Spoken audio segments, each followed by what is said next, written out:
서울시 도시 철도망 계획이 이제 서울 잡혀 있는 계획들이 있는데 이 지금 사진을 보면서 같이 좀 라이브 진행하도록 하겠습니다.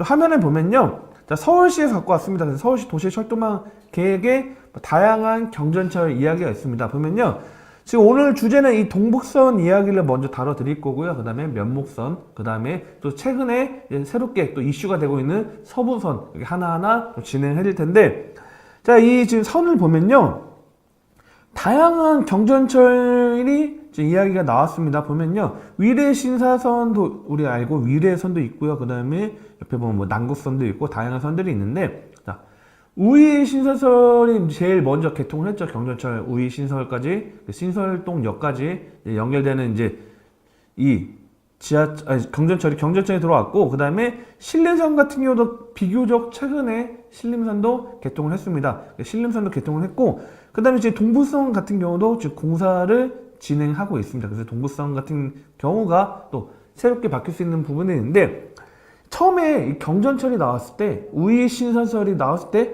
기대치 대비했을 때 좀 수익성이나 그런 것이 좀 현재 좀 떨어졌다, 그런 이야기들 많았는데, 반대로 또 신림선 같은 경우는 상당히 신림선 위주의 인근에 그동안 지하철이나 또는 뭐 이 교통망, 경전철이긴 하지만 이 철도망에서 좀 배제된 지역들이 이 신림선이 들어오면서 이 지역 일대 아파트 값이 많이 상승하는 요소들이 있었습니다. 자, 마찬가지로 이 동북선 같은 경우도 상당히 좀 많은 변화가 있을 수 있고, 그 다음에 지금 현재 공사 중이기 때문에 여기 인근에 어떤 포인트를 좀 잡아드려야 되는지 그런 것도 같이 보도록 하겠습니다. 자, 이 동부선 같은 경우는 현재는 이제 상계역까지 이제 원래 이제 상계역부터 시작을 해가지고요, 밑에 왕십리역까지 연결됩니다. 그래서 이 동북선 같은 경우가 이제 왕십리에서 상계역까지 연결되고요. 자, 총 연장은 13.4km라고 합니다. 그래서 20년 7월 27일에 착공이 이제 시작했다가 이제 발표를 했고요. 26년 7월에 개통 예정에 있습니다. 그래서 현재 이제 상계에서 이제 왕십리까지 연결되는 부분인데, 지금 우이 신설 연장선이 지금 이제 방학역까지 연결되는 사업이 있죠. 그래서 이 방학역까지가 이제 방학역 이 라인이죠.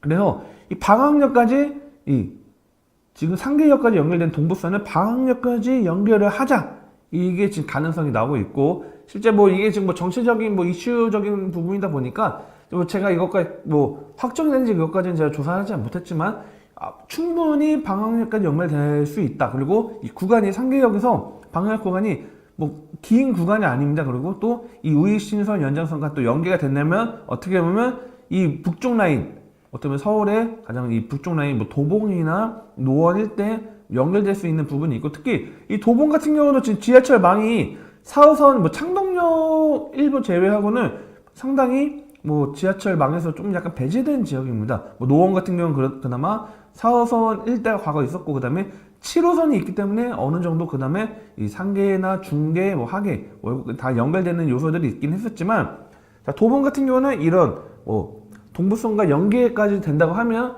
좀 상당히 좀 교통 호재에서 좀 더 업그레이드 될 수 있는 요소들이 있지 않을까, 이렇게 말씀드리고 있고요. 자, 이거 동북선의 가장 큰 또 장점 중에 하나가 있습니다. 이 환승역이 좀 다양하게 이용할 수 있습니다. 자, 이것도 이제 서울시 갖고 와봤고요. 자, 이 상계역 같은 경우가 이제 4호선이죠. 4호선에서 이제 바로 연결될 수 있는 부분이 있다 보니까 이 동북선 일부 지역 분들은 뭐 4호선 통해서 뭐 이동할 수 있고, 그 다음에 아래쪽 미아 사거리 통해서 연결될 수 있고요. 그 다음에 뭐 7호선 통해서 강남 접근성을 이용할 수 있고, 또 1호선 같은 경우는 도심권 접근하죠. 그렇기 때문에 월계에서 또 환승할 수 있는 요소들이 있고, 또 6호선 같은 경우도 이제 우리가 위쪽 라인, 그래서 뭐 공덕 라인이나 왼쪽 마포 라인까지 접근성이 있고, 자, 가장 중요한 건 왕십역입니다. 결국 이 동북선의 가장 큰 핵심은 왕십역을 통해서 왕십역의 다양한 뭐 경의중앙선이나 분당선이나 5호선, 2호선 이 다양한 노선을 이용할 수 있기 때문에, 물론 이 상계동이나 이 하계동 이쪽 중간에 이 동북선을 이용할 수 있는 분들은 뭐 7호선이나 4호선 통해서 뭐 출퇴근 하겠지만, 이 남단 쪽, 동부선 남단 쪽에 있는 뭐 미아동이나 이쪽 라인 쪽에 계시는 분들은 당연히 왕십역 통해서 빠르게 출퇴근하는데 좀 더 빠르게 용이하게 이동할 수 있고, 또 26년도 개통 예정이고, 지금 현재 공사율 같은 경우도 지금 한 45에서 45 이상 올라갔기 때문에 뭐 약간의 좀 더 마지막에 뭐 개통 시점 되면 뭐 어떤 뭐 승강기 안전이나 아니면 뭐 좀 경전철 뭐 차량에 대한 뭐 테스트나 그런 것 때문에 좀 더 지연될 수 있긴 하지만 전반적으로 봤을 때는 26년 돼서 늦어도 27년 안에는 개통할 수 있기 때문에 가장 빠르게 좀 수혜 혜택을 볼 수 있는 그런 경전철 중에 하나가 동북선이다. 이렇게 보시면 좀 도움이 될 것 같고요.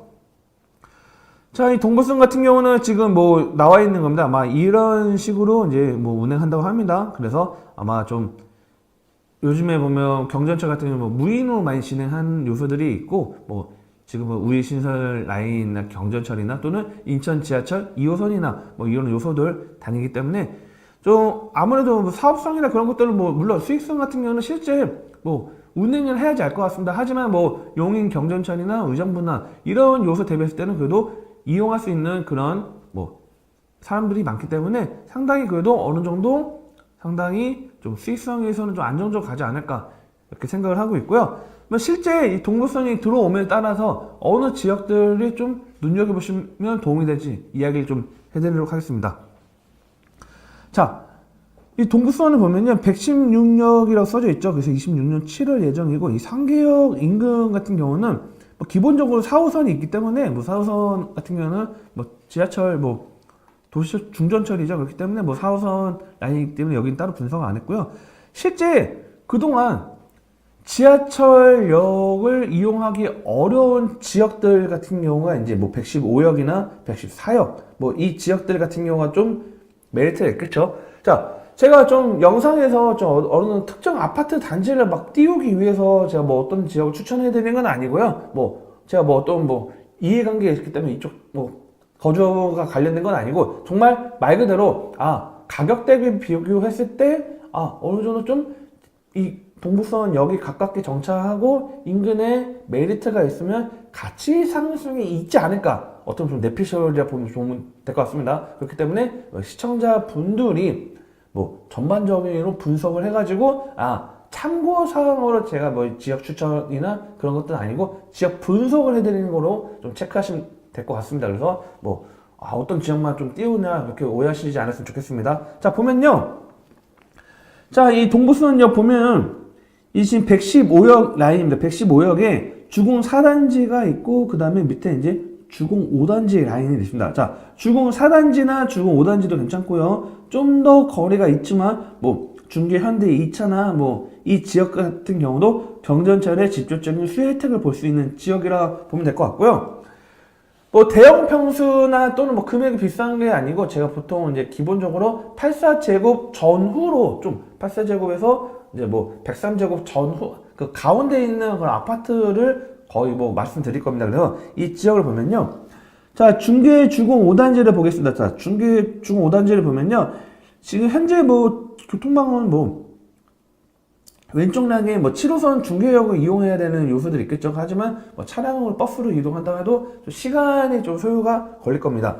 자, 그런데 이 동북선의 115역 아직 뭐 이름은 정해진 것 같지는 않습니다만 이 115역이 이제 앞에 바로 이 라인에 들어온다고 하면 이 어떤 직접적인 수혜 혜택을 볼 수 있겠죠. 물론 이 중계 5단지 같은 경우는 뭐 남단 쪽 남측 라인에서는 걸어가면 뭐 한 7분 정도 이상 소요되긴 하겠지만 그래도 뭐 역세권에 편입이 될 수 있기 때문에 상당히 메리트가 있고요. 그 다음에 두 번째 같은 경우는 이 초등학교하고 고등학교, 그 다음에 건너편은 바로 이 중학교를 끼고 있기 때문에 초품화 아파트 라인이죠. 자, 초품화 아파트 라인이기 때문에 앞으로의 가치 상승이 좀 올라갈 수 있지 않을까. 물론 개통 시기에 되면 분명히 어느 정도 상승 여지 충분히 나올 겁니다. 자, 현재 가격을 보면요. 자, 80제곱이 그나마 84제곱 가깝기 때문에 지금 80제곱, 80제곱으로 제가 좀 분석을 해드리는데, 자, 일단은 먼저 92년도 아파트입니다. 92년도 아파트이기 때문에 좀 연식 같은 경우는 이제 30년 이상 된 아파트고요.